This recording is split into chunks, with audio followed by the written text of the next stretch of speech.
So as soon as possible, we need to get to stage one. Stage one is where you have an income with a lot of free time. Most people have an income, but they don't have a lot of free time because their time is being sold to corporations. So stop selling your time to corporations as soon as possible, but don't stop your job until your income from your alternate stream is at least sufficient for your requirements, at least. And there's got to be a little bit of risk buffer in there as well for most, for basically everyone. Okay, so how can we do that? How can we get an income but have complete free time? Um, I guess the best example of this is J.K. Rowling. I'm not suggesting that we all become J.K. Rowling and write Harry Potter books, but somebody in that position could definitely afford free time. And the reason this works is kind of fascinating. I just want to compare this to other business models or other income models. Another type of income is selling your time. Obviously, if you sell your time, you're not going to have time. So that's the worst type of job or worst type of income. Now, the next strategy might be, well, what if you're selling your time and you decide to just go on your own and sell your time and create your own service business and have a few people under you that you hire? Well, now you're a manager. You have to hire those people. You have to pay those people, do their taxation, do um, a lot of processes. You've got to motivate them, train them, and so on. So that's my original business that I'm currently losing because it's very frustrating. I can't really scale it up, and it takes so much time.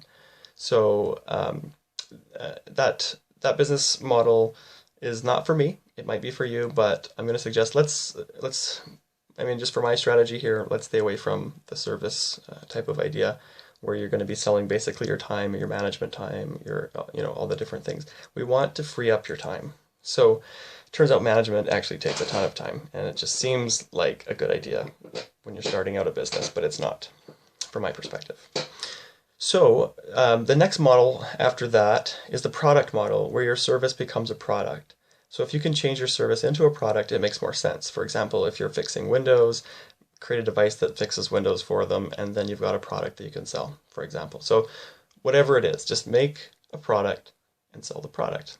There are problems with that though, because there's manufacturing costs, there's shipping costs, and shipping delays, shipping mistakes, labels for those shipments. There's warehouses to get the products at a central location, and then you've got maybe a fulfillment center, or maybe you're going to do that yourself. And then you've got sales, marketing, and product design, development, research, and on and on and on.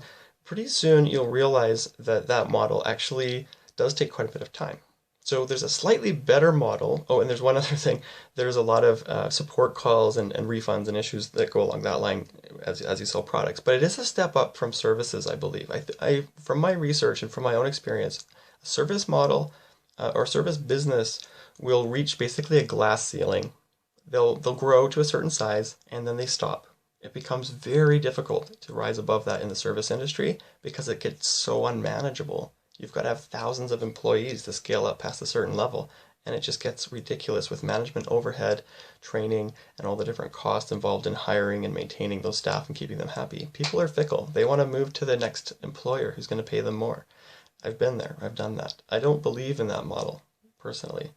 I believe that we should turn those services into products because the products are scalable. Once you have a product that's manufacturable or buildable in a very easy way, then you can scale that up and sell it to the mass market. And that's how to make quite a bit more money for the amount of time invested. But there's a little better model, and that's the J.K. Rowling type of model where she invests her time. Now, she put a lot of work into it. I'm not at all detracting from what she did. And I don't feel like I have the skills to be a J.K. Rowling, but what she did is she created a product that is basically taken care of. The distribution of it, the refunds, the support. There's no real support on a Harry Potter book. People aren't going to be opening the book and saying, well, how does this work? Like I need support. So it's a great model for a business because once she's invested her time into that book, it can be scaled up quite easily by publishers and sold at all the distribution channels for books. So that is pretty much the best model there is, something along those lines. So my suggestion is let's focus on selling information, kind of like a book, a song, a picture, an app, those types of things. So that's what my strategy is, and that's what I'm going to be focused on. So I'll share more in the next video.